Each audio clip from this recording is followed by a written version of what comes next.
Spin.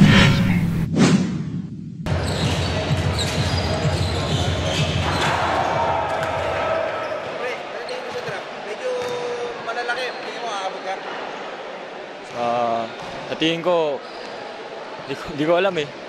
Basta bahala na si God kung Pero ano pakiramdam nung kumbaga parang hindi masyado napapansin para sa mga draft? I'm sure nararamdaman mo yun, ano? Kasi iba, Pringle, halos lahat sila ini-interview. Pero kayo, parang walang pumapansin. Anong pakiramdam ng... pakiramdam. Okay lang kasi sila Pringle, deserving naman sila eh kasi magaling naman sila. Pero kayo, paano nyo nalang minomotivate sa sarili? Motivate namin sa yung sa motivation namin, sarili namin, gawin yung best namin. Yun.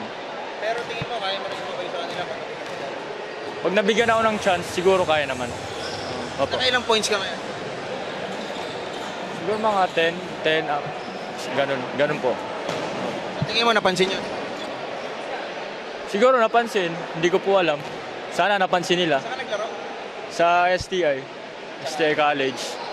Tsaka sa Boracay Ram. Spin.